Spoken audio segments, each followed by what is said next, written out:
Oh, fuck. I should have got another beer. Go get another beer. Run, Ashtray.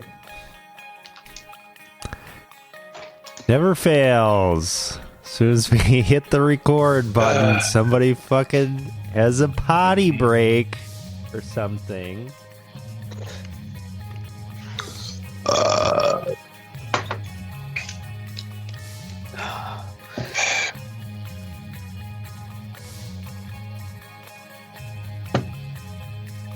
All right. Doing it live. All right. Well. Just give me a second. I'm waiting for my daughter to. Oh, we didn't know. Whatever I was going to fill dead air by making fun of you.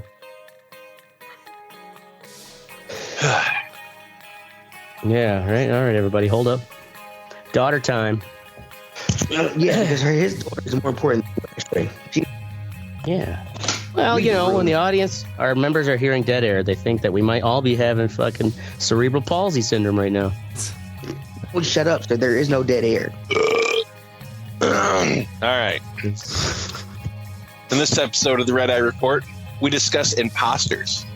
We trip the light fantastic, and as usual, we fuck you till you bleed. With me this week is the all-seeing Oracle, or should I say, William Sanders, the smooth-talking insurance salesman from Rhode Island, famous for fleecing old ladies out of their hard-earned SSI checks. I'm not saying they're the same person, but Oracle does have a lot of knitted items just strewn about his house. So, yeah, very warm. Where'd you get those? Very Where'd you get comfortable. those? Old people love me. From Mrs. Robinson. Heck yeah, that's the old biddy. Next to him is the fluffy teddy bear. Teddy once posed as a rabbi. The ruse didn't last very long. Who knew cutting off a baby's foreskin was so hard?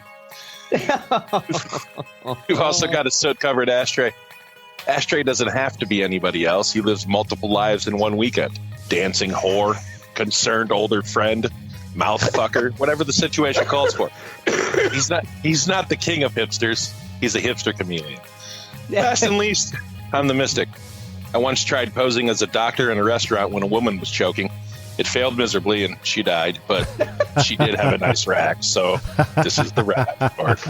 Boom. Oh. All right.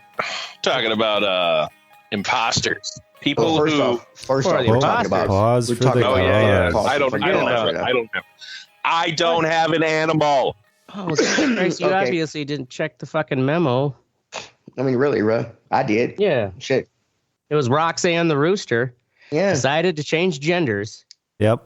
and got fucking the shit kicked out of him by all the other roosters. But Dane County loves him. Her. Roxanne.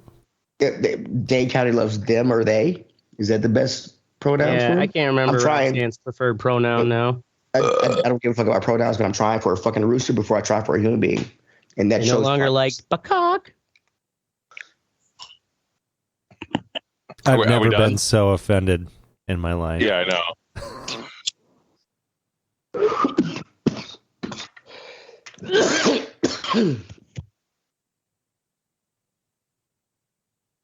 All right. Imposters. We're going to skip. I mean, there's been a lot of people who have said they were other people throughout history. And it was obviously way easier back in the day when you didn't have the fucking internet and databases. Yeah, right. You know what I mean? And like fingerprints and shit. So like, we're going to skip over a lot of that shit because it's just, a lot of these are like, oh, some English woman pretended to be the princess from a fictional island in 1791. Like, I give a fuck about that bitch. So we're going to skip on right past them. Dead to us now. A couple of these I did find actually interesting, though. There have been a lot of military imposters, which blows my mind because it's just easily checked. Brian Dennehy, the actor, you guys remember him? Yeah. Yeah, he enlisted in the United States Marine Corps in 1958, served in Okinawa, never saw combat, but later falsely claimed to have been wounded in action in the Vietnam War. Really? Oh, that fucking pussy. Yeah. And that's the thing. He was in Okinawa. He wasn't that's even in the crazy. fucking Vietnam I mean, that's War. a pretty long span of time between those two things, too. Right. He must have been Yeah. like fucking drunk or high or something. That's just like a wild claim. Stolen valor. Yeah. Frank Dukes, you know who that is? The guy who the movie Bloodsport guy was based Yeah. off of? Really? Yeah, he was The all Canadian bullshit. American martial artist. He claimed in his memoir, The Secret Man, that he had fought in covert Central Intelligence Agency special operations in Southeast Asia, Nicaragua, the Iran-Iraq War, and the Gulf War. And they're all completely false. He served in the United States Marine Corps Reserve in non-combat roles. And also, when they to learn from was when he was like the last descendant of like a ninja clan. Well, this guy sounds like a huge bullshitter. And so they made a movie off of it. Movie, man. That movie's incredible with Jean-Claude Van Damme. It's a great movie. Yeah. Yeah, it's a great And movie. after years after it came out, he was a bullshitter. But yeah, Whatever, it was worth it. We got a great movie out of it. Yeah, right. All right, so I'm gonna move right on for those fucking plebe fucks. Right to actually, let's start with this fucking dude. So,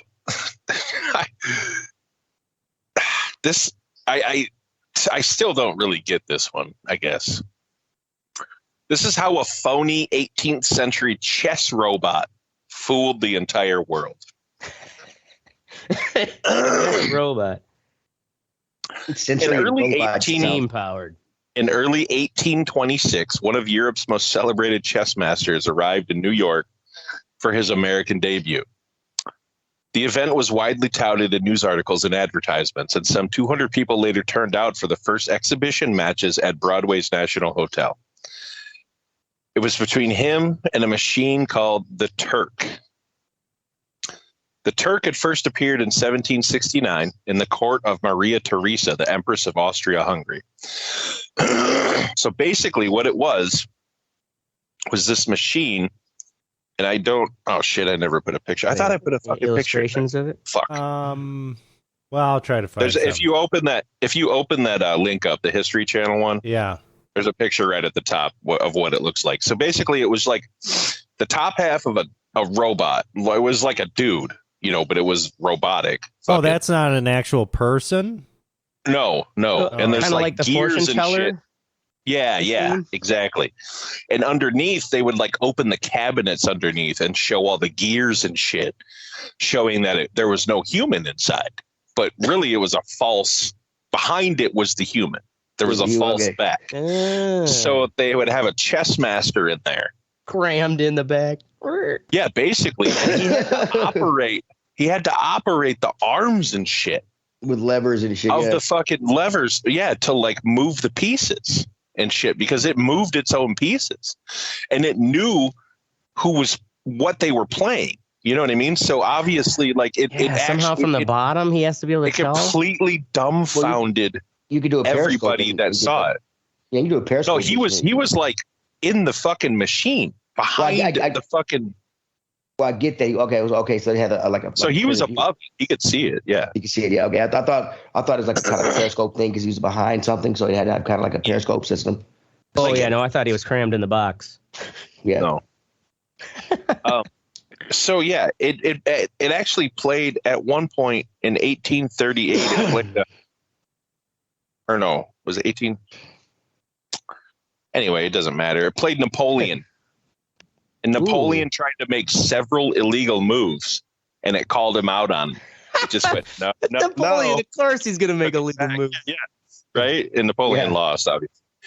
Because basically it was like they would pay these chess masters to go into this thing and play exhibitions against other chess masters who didn't know that this was a fucking guy playing as a fucking, as a dude. So it played Edgar Allan Poe at one time. Anyway, yeah, it doesn't matter. So for like 65 straight fucking years, this thing like befuddled Fooled, the yeah, entire everyone. world. From like New York, Paris, London, fucking all over the place, dude. Well, is there a list of the masters that they used that were okay with doing this? Because that's kind of no, because when the guy died in 1858 or something like that, like he kind of died with the fucking with it all. Yeah, okay. He died with it. Because I'm curious, like how many masters at the time, or how many people wanted to be masters were okay with this, with lying to people, and how much did they pay him off for this? Oh, I'm sure they paid him quite a bit of money. I mean, I'm sure they paid him, but I mean, it's a. That's true. They didn't have to worry about their fucking social media cred. I mean, yeah, I could try to play this guy or this guy, and if I lose and nobody knows it's me, kind of thing, and try to learn some shit. So, all right. So this one also kind of blows my mind. Billy Tipton was born December 29th, 1914, died January 21st, 1989. He's an American jazz musician, band leader, and talent broker. Tipton lived and identified as a man for most of his adult life, but when he died, they found out he was a woman. Which is nothing wrong with that nowadays. But back then, shame on you. Here's the part that I don't know that I still get. Tipton was never legally married, but 5 women called themselves Mrs. Tipton during his life. In 1934, Tipton began living with a woman named non-Earl Harris. That's her name. So she was probably that was a guy pretending to be a woman. Yeah. So the relationship ended in 1942. Tipton's sex was reportedly concealed from the 4 women, who would later call themselves Mrs. Tipton. Tipton kept the secret of his extrinsic sexual characteristics from them by telling them he had been in a serious car accident that resulted in damaged genitals and broken ribs. Okay. Wow. So he lived with one woman for 18 years. They can do a lot. So, like, I get maybe back in the 50s. They can. Like 50s, like, couples didn't really get naked in front of each other a lot. You know what I'm saying? Oh, some of them did. Yeah, I guess. I mean, that's like, how did he pull this off? Right. Were these just lesbians? You know what I'm saying? Was this just an early 1950s version of like a dyke lesbian fucking? Yeah, and they just couldn't talk about it. First person to create the strap on, but she couldn't patent it. Because lesbians have been around since the dawn of time. Would have been out. So, I mean, but this dude was a legit jazz musician. Oh yeah, playing fucking trumpet and shit. Yeah. For many, many years, like 50-something years, identified as a man, lived a life as a man, and nobody fucking had any idea. That, to me, is fucking, it blows my mind. Anyway. Blows my mind. To the king of them all. Well, actually, before that, we all remember Frank Abagnale, right? The movie that was... the movie Catch Me If You Can. Oh, okay. Yep. Yeah. Well, that dude, he lied about a lot of his shit. I didn't put him in here because I was gonna talk about him, but like, he lied about a lot of what he did. Like, he was a not a money launderer, check fucking fraud. Check fraud, dude. Yeah. You know what I mean? For the most part, he did pose as a pilot, but he got caught pretty quickly. So like, really? It was just all embellished. Yeah. So he didn't actually like fly a plane or anything? Yeah. I think he did once or twice, but I'm pretty sure they caught him pretty quick. Okay, I mean, still, they pull it off once or twice. That's something. Right. Okay, well, it's nothing compared to this motherfucker right here. Ferdinand Waldo de Mara. He was known as the Great Imposter. There was a movie made starring Tony Curtis called The Great Imposter after later in his life. He died in 1982, was born in 1921. Just listen to this list. Tamara's impersonations included a civil engineer, a sheriff's deputy, an assistant prison warden, a doctor of applied psychology, a hospital orderly, a lawyer, a child care expert, a Benedictine monk, a Trappist monk, a naval surgeon, an editor, a cancer researcher, and a teacher. Wow. Well, some of those I could see being easy, but Yeah. holy So shit. 10. They don't know for sure, but he was said to possess. They almost positive he had a photographic memory with a super high fucking IQ. I mean, how much? I mean, like to be an assistant warden, you had to be inside the prison. I mean, how much balls do you have to have? This. Okay. So he was born in Massachusetts in 1921. His dad was born in Rhode Island. They grew up in that area. So early in the Great Depression, Fred's father became financially insolvent. So they had to move. They were kind of well off, I guess. Not super well off, but they had money. So they had to move into like fucking, the fucking Tower Hill neighborhood, whatever the fuck that means. I'm sure it was the ghetto at that time in Massachusetts. During the financially troubled time, he ran away at 16 and he joined the Trappist monks in Rhode Island. After 2 years, he was told he wasn't suited to being a Trappist and was sent instead to a Brothers of Charity home near Montreal, Canada. He was then transferred to a Brothers of Charity boys home in West Newbury, Massachusetts, where he taught fourth grade. I don't understand that. This dude was like 16, so he's 18 at this time, and he's teaching fourth grade. He's like, I've been there, done that. I mean, fourth grade math back then was like yeah. You probably didn't have to have any type of right degree. There was no algebra in fourth grade. My So you're willing to put up with these little shits? Yeah. Go ahead. So this is just like his early life. In 1941, he joined the United States Army. The following year, DeMauro began his new lives by borrowing the name of Anthony Ignolia. It was an army buddy of his, and then he went AWOL. So the dude basically, DeMauro disappeared from the fucking... He's now called Ignolia. He joined the Abbey of Our Lady of Gethsemane, I don't even know how to say that, a Trappist monastery in Kentucky under his assumed identity. However, he met an acquaintance from his first Trappist monastery, so he had to fucking duck out of there before that. Oh, okay. Yeah, Shit. He was, yeah. He then moved to the New Mellery Abbey near Dubuque, Iowa. Now, again, this is 1941, so like, there's no social media, there's no databases, fucking fingerprints.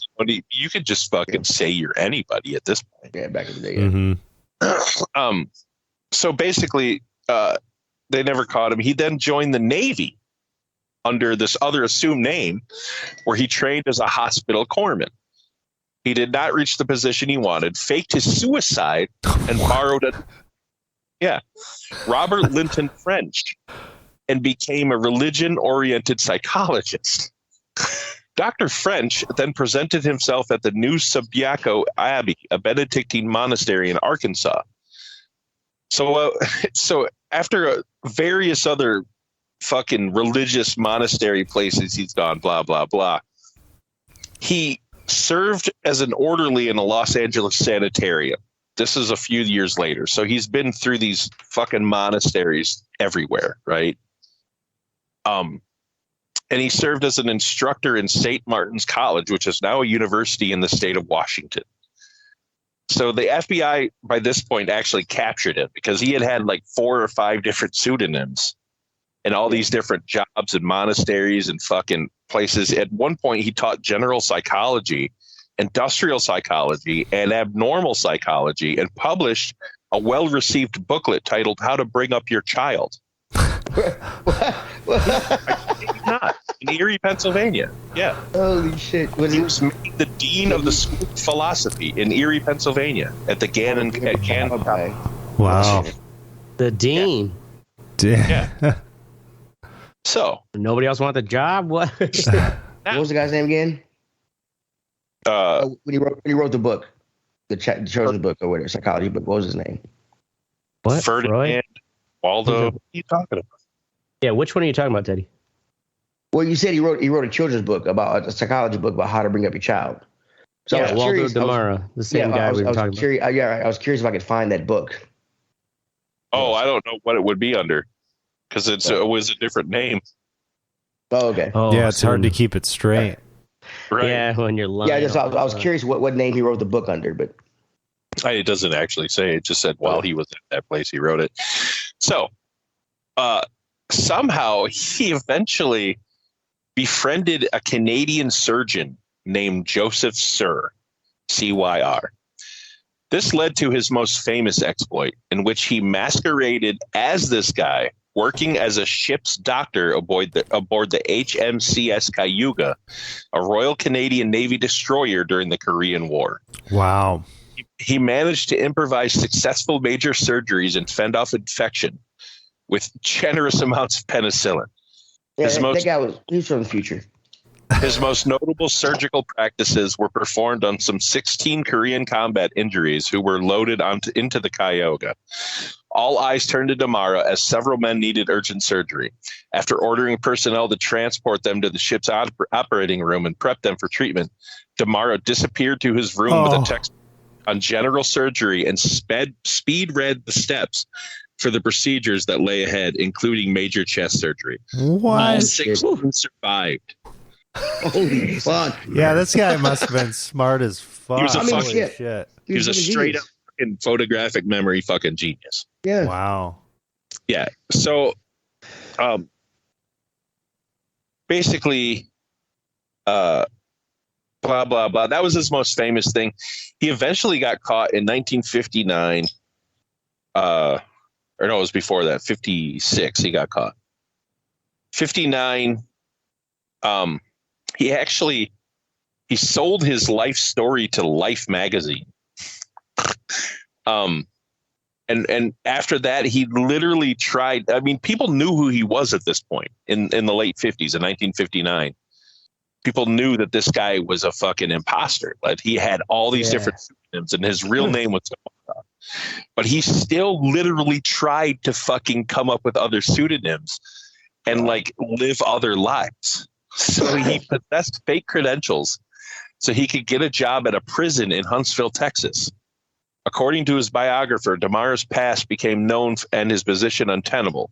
So he lost that job. In 1959, he appeared on the game show hosted by Ernie Kovacs, Take a Good Look. So the object was one of the three celebrity panelists to guess his identity, which obviously they didn't. Yeah. So appeared in another show called Bet Your Life with Groucho Marx. I actually saw that interview. It's pretty funny. Like, Groucho Marx is kind of pissed at it because the dude's kind of a sanctimonious asshole. But Yeah. He continued to use aliases for his entire life until he died in the 80s, in 82. That fucking blows my mind.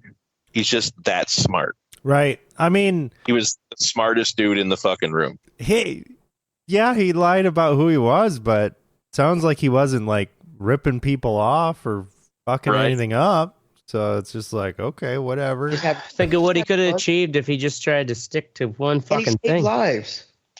He fucking saved lives. Yeah. Although if you were that guy who had fucking chest surgery and it's like, And My you learned chest- about this, my chest never fully healed right, or it's like fucking crooked. My one pec sticks out 2 inches further than the other. Yeah, I'd be pissed. My nipples all crooked and shit. No. Yeah, right. My fucking wife left me. Okay. Wow. I mean, Why? why you had to go there? Well, if your chest is all fucked up, I'd leave you too. Would you leave a chick because she's got 2 nice titties? Don't ask me that. Yeah. You guys got any imposter stories? No. Yeah. I pretended to be interested in fucking joining a fraternity when I was already like, I was 21 and like done with my tech school, and kind of vicariously lived with my buddy who was like at freshman level, but he was 21 as well because he went to fucking Iraq. And we pretended another guy on his floor had, like, was a part of one of the fraternities for the rush week. So like, yeah, just like bullshitting, like, yeah, just political science, maybe, blah, blah, blah, for trying to pretend I'm not 3 years older than everyone there, just so I get the free steak dinner, and try to see like, what's it like how do they try to indoctrinate you? Yeah. And yeah, it's just a bunch of fucking jerk off. Like, here's all the philanthropy videos we do, and blah blah blah. Needless to say, the steak dinner wasn't that fucking great. What fraternity was it? I can't remember, to be honest. I want to say Teak, but that was the one that Travis was part of, so it's like the first fraternity name that comes to mind. This is up here in Madison. There was this woman when I was out in Rhode Island. She was one of these stolen valor people. Oh, I remember that actually. And I mean, she pretended to be an amputee. Had like prosthetics and shit, and like went on all these retreats and stuff, and Like a fake prosthetic over a real limb. Yep. And talked about really? Yeah, this That's is some extra shit, deep, bro. dude. That's extra shit, yeah. And this was like one of those, Put on a but fucking- she could not stop. And actually, even after she was busted and they were doing like federal charges against her, she like tried to like get her psychologist license or something. She was like this guy, like freaking very smart. Yeah. Maybe not that's as smart as that guy, but just could not stop doing this imposter thing. Right. They should have just became actors. Well, I mean, at some point, yeah, absolutely, and that's what they really a lot like. of the shit. A lot of the shit that I read, kind of said that people that have this personality type eventually nowadays become actors or get into arts because they can put themselves into different roles. You know what I'm saying? Get that out. Right. Huh. All right. Teddy tried to be a fucking Scientologist one time. I did. It was so scary. The only reason I got out of there because I had my gun and I was wearing my. I didn't. Did you have to flash it? Get the fuck up. No, I didn't have my gun then. I never took off. I rode my motorcycle up there, and I had this like futuristic chest piece looking with the spine thing. It's all I wore, and I never took it off. And I was like, I hope it's bulletproof. They probably love that. They're like, oh, it's Xanadu or whatever, or he's a follower of fucking. Yeah. I have come from the stars to learn about your Lord. Yeah. It was terrifying. The chick I had to talk to was hot as fuck, though. Yeah, that's how they get you, dude. I was gonna say, I'm sure they didn't put her in that fucking position because she was hot, right? Yeah, right. Yeah. Oh, I guess me and my buddy infiltrated that quinceañera that we thought was actually a fucking wedding by just putting on dress shirts and just like, you infiltrated a girl turning 15. I mean, that's kind of suspect. Mexican girl turning 15. No, really? I mean, it was all the Southern Belles. That's kind of fucked up, bro. Something cotillion. I'm sorry, not cotillion. Okay, a cotillion. Sorry. Get those words right. Some of them were Hispanic. Get them right. Even the same. Yeah, no, it was at that big fancy hotel down in Memphis. I'm worried about you. You said no wonder you get fucking like FBI porn traps and shit. FBI porn traps. You fucking infiltrated a quinceañera. Fucking yeah. No, man, we would have been caught right away at a quinceañera. No, the cotillion. Sorry, guys. Yeah. What the fuck are you here for, Holmes? I just all of a sudden realized, like, wait a minute, why are me and my buddy the only ones with fucking drinks? Why the fuck are you and your buddy the only one fucking Mexican? Because everyone's not Mexican. I'm like, this isn't a wedding. I asked some guy, like, what is this? This guy's like, it's the cotillion. He was like a college kid dating a fucking 16-year-old, you know? And it's like, wow. I mean, we had some interesting conversations, but all of a sudden it made us realize, like, no wonder that I was like, why are they so strict about checking our IDs for drinks? I'm like, fucking busting my balls. Right? We thought we were going to a wedding. You're a bad person. They're like, this is You're fake. a bad This has to person. be fake. I'm curious. I'm not always bad. All right. Anyway. All right. Well, now we're moving on to the what's sexy. It's where we tell you what's sexy. Oracle, do you believe in love? So, Jordan Love. We just had a game where the Green Bay Packers beat the Kansas City Chiefs. And Was that tonight? No, that was last week. Yeah, no. On Sunday. Sunday night. And I mean, I'm fucking like, if the season stopped right now, I'm happy with Right. how things have gone this season. It's just like, okay, it was looking pretty bleak for a while there, but they really have turned things around.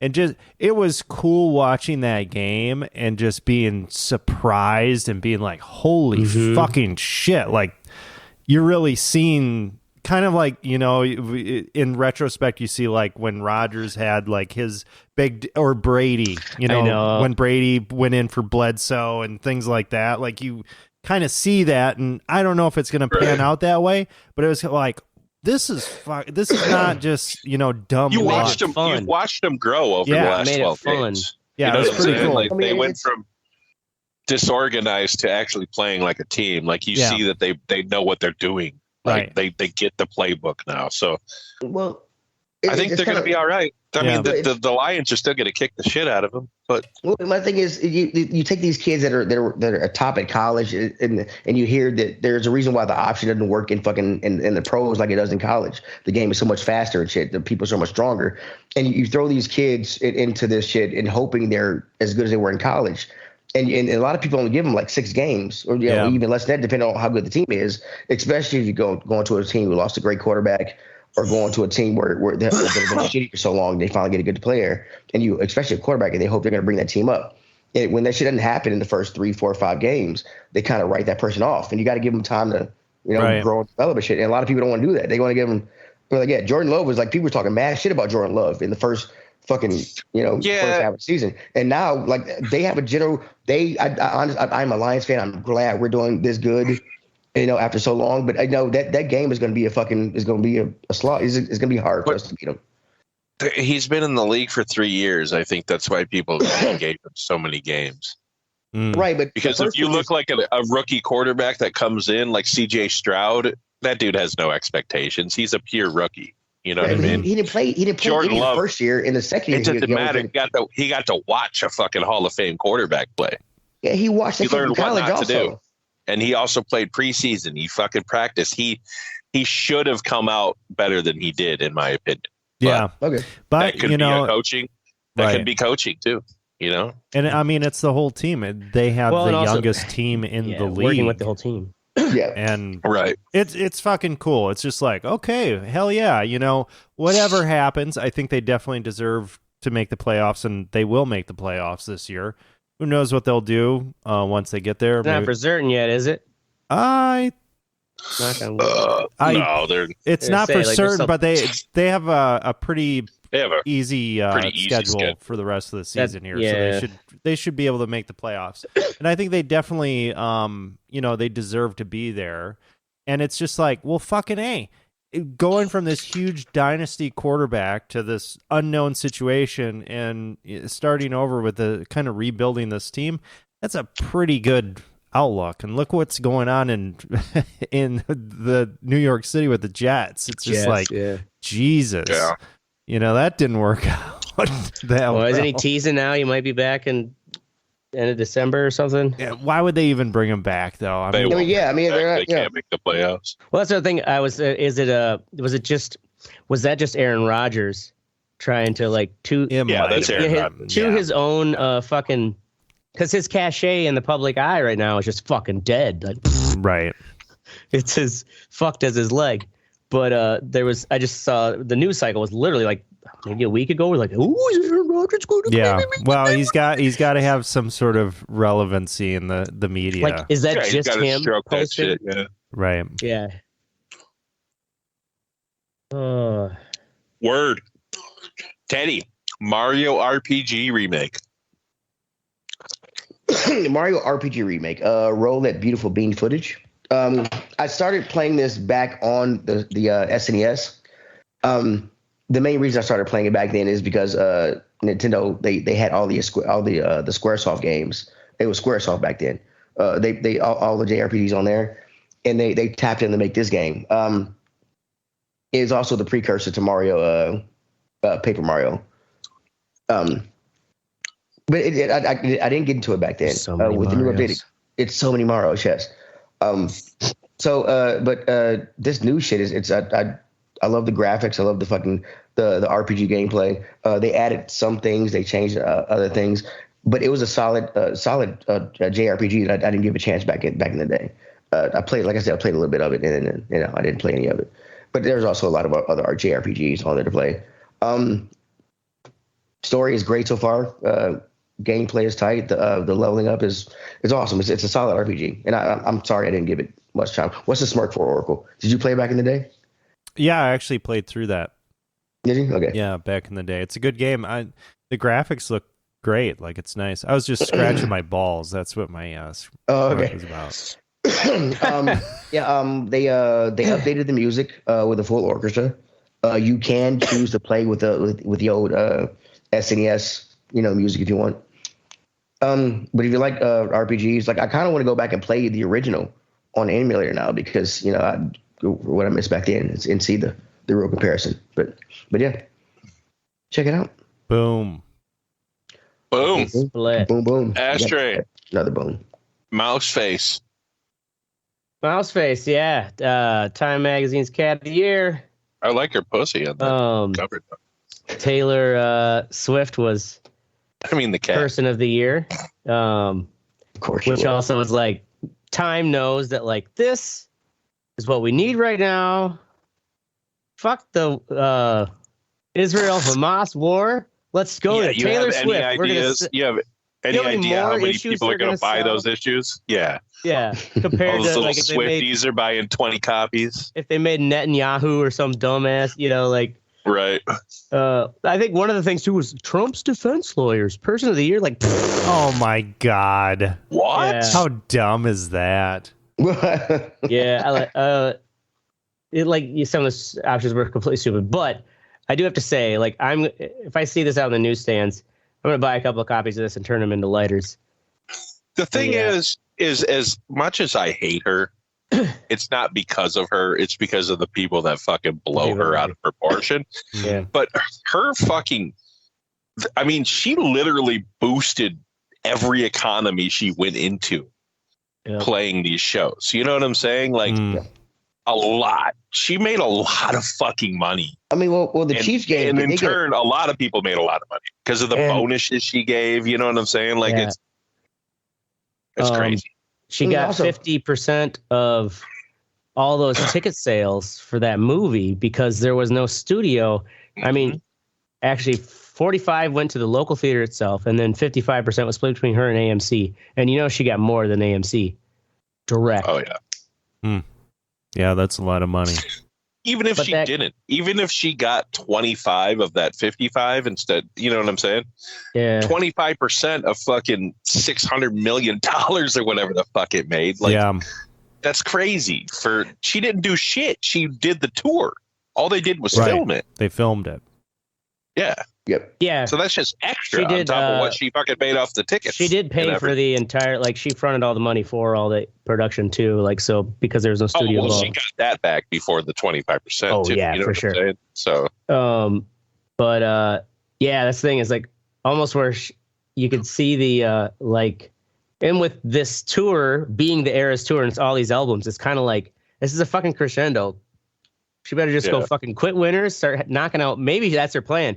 Her and fucking Travis Kelce are going to start knocking out babies and being like this, Americana couple. Because as far as a career high note, she's kind of at it right now. Yep. Until people find out she has a torture dungeon with fucking little Thai boys. Right. Or she's like Lizzo and makes people eat bananas out of pussies in Amsterdam. Yeah. It's kind of crazy that. Yeah. Lizzo sounds fun. Yeah. Right. The Lizzo canceling is great. She sounds fun, but she looks terrifying. It's kind of crazy that there terrifying. isn't an element that is trying to take her down, or at least it doesn't seem like there's an element that's trying to take her down. That's the thing too. There's this whole article. I guess this is the first time I haven't read it, but they were saying she hasn't actually given any interviews for the last 4+ years.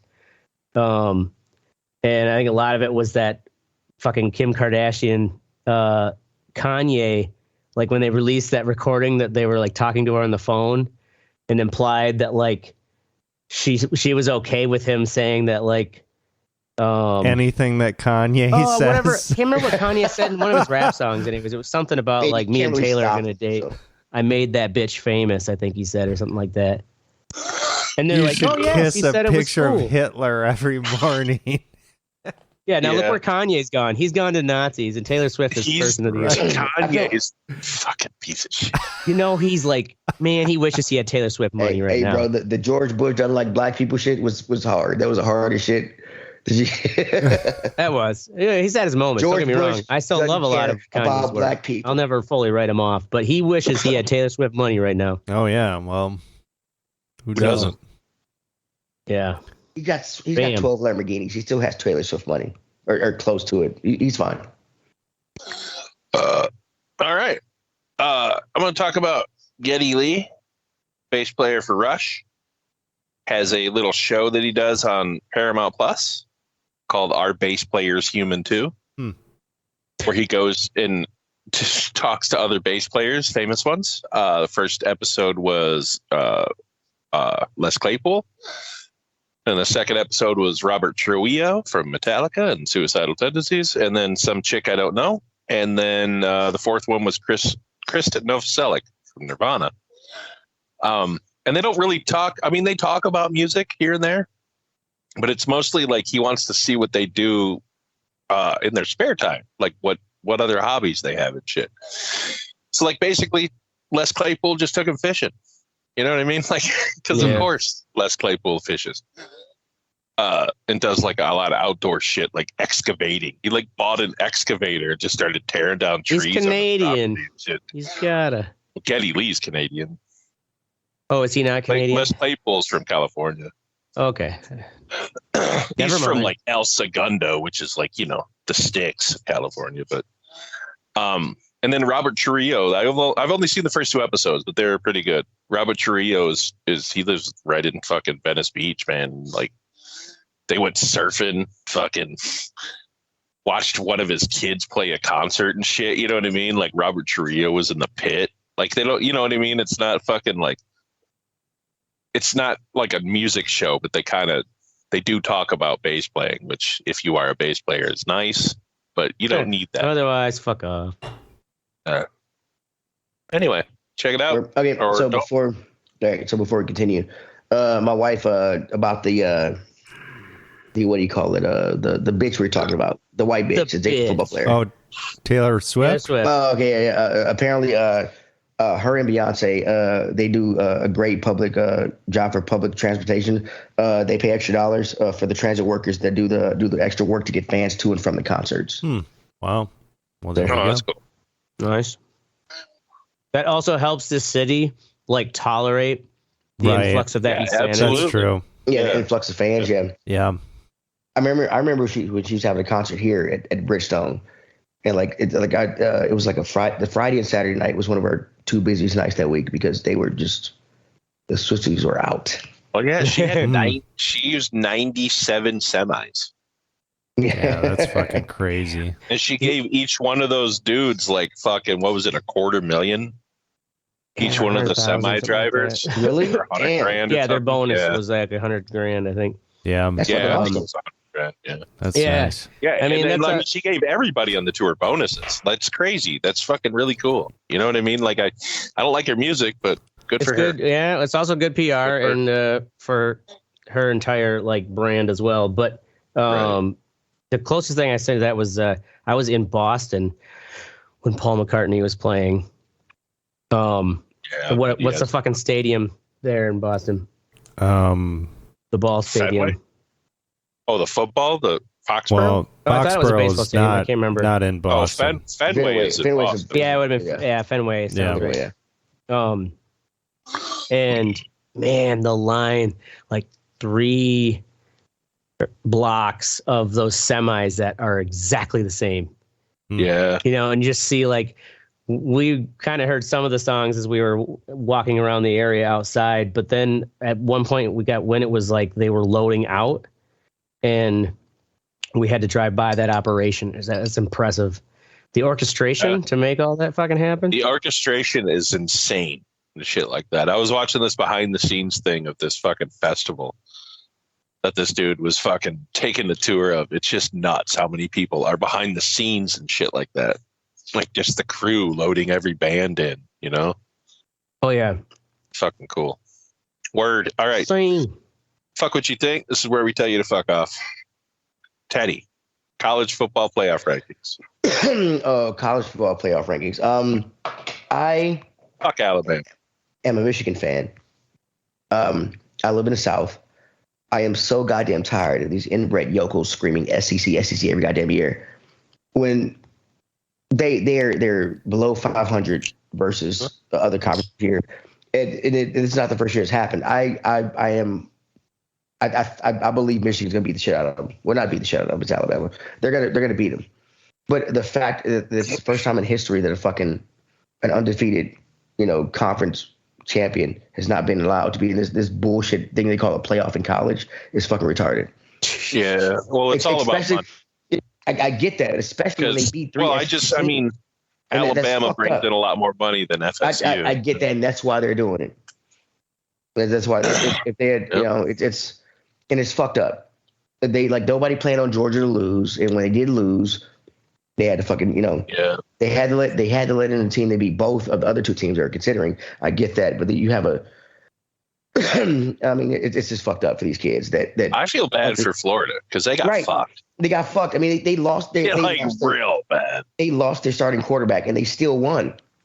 Right. Like everybody wrote him off after the kid broke his fucking leg, and they still fucking won. I mean, give the kids stop sucking Alabama's dick. And I am so tired of these fucking retards yelling. Stop sucking Alabama's dick. I mean, really. I don't know. Well, he has a point, man. Alabama, the Crimson Tide football is like Yankees baseball. I mean, yeah, it's like Dallas Cowboys football. You know what I'm saying? Like they just automatically get that extra little bit because everybody loves them. Yeah, America's team. In Bama and the Yankees case, it's everyone hates them. That's why people love it. I think more people hate those schools and those teams than like them. They're more the heel. Yeah, the motivation I think is to see them lose, but they don't very often. So it's what pisses people off. Right. Yeah, that's true. I mean, they're a good team, but they have a loss, and a conference champion does not. So I agree.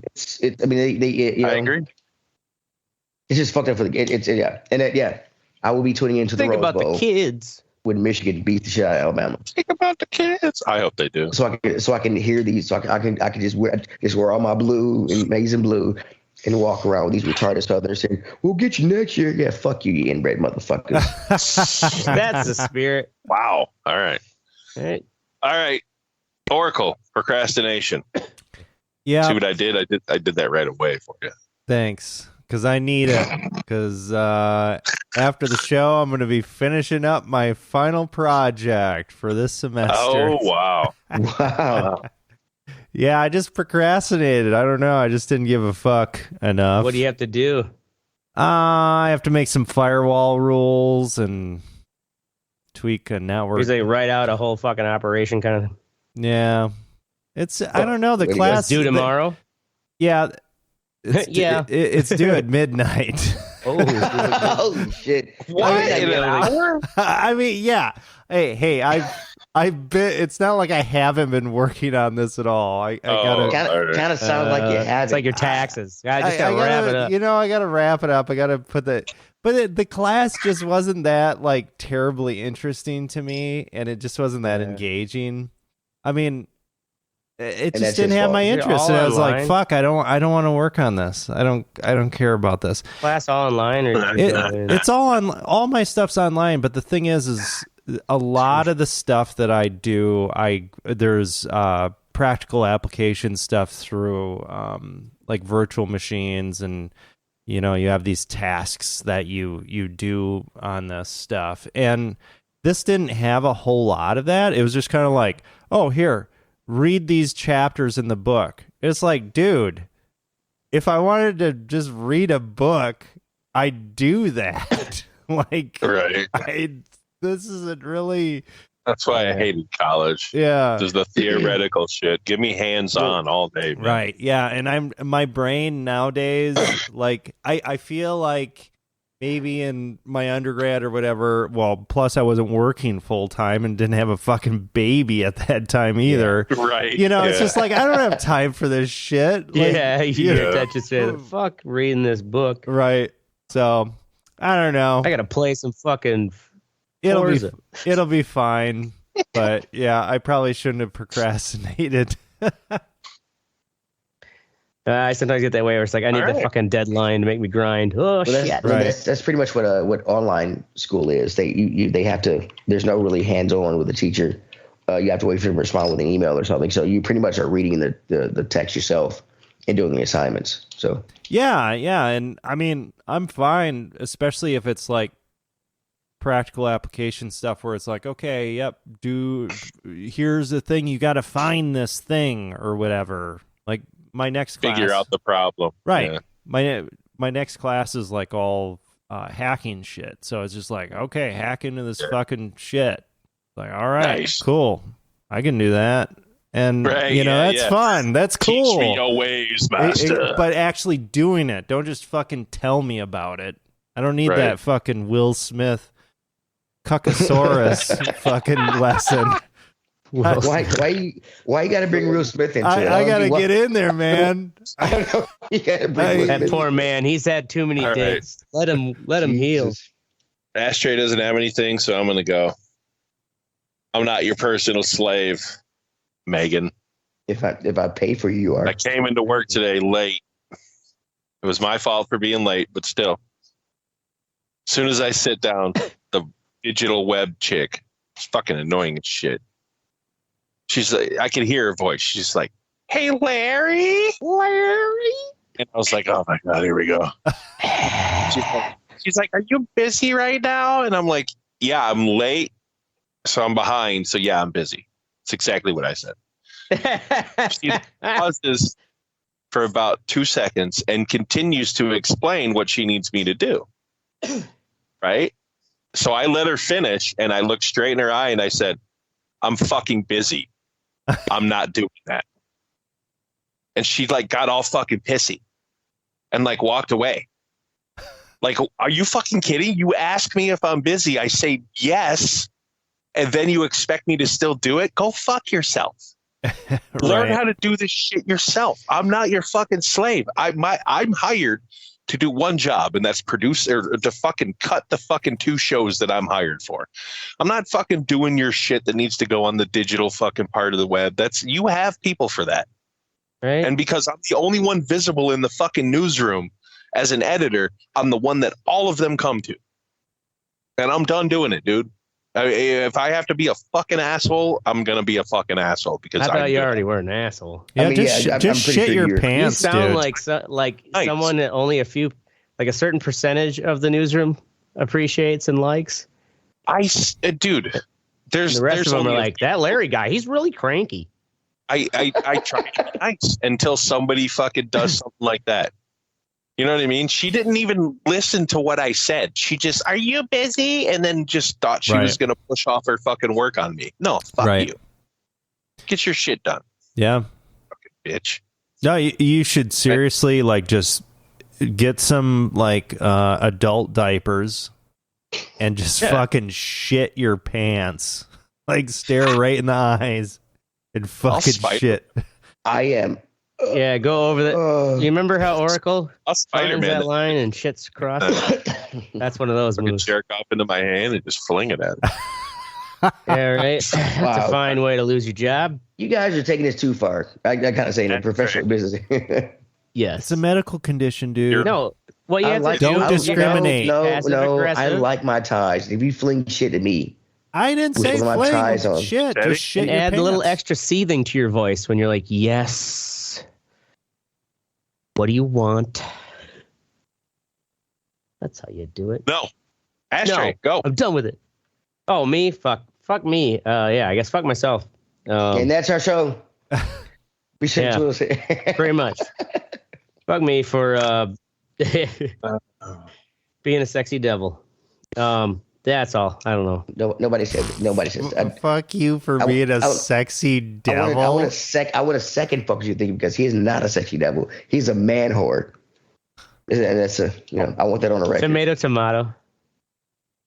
I mean, do you have to put the word man in there? Whore's a whore, right? Whore's a whore, right? Yeah. That's true. That can be gender fluid. All right. In all seriousness, go fuck yourself, everybody. That's our show. We're going to be here every Thursday night at 10 p.m. Central. Make sure you're doing the conversation at theredeyereport.com or facebook.com/the Red Eye Report. You can also, no, you can't. Like us, share us, fuck us. We're down for whatever. I'm Mystic. I'm Oracle. This is Ashtray. And I am the fucking Teddy. And this is the Red Eye Report.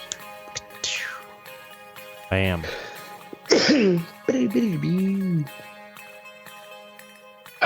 Fucking Megan.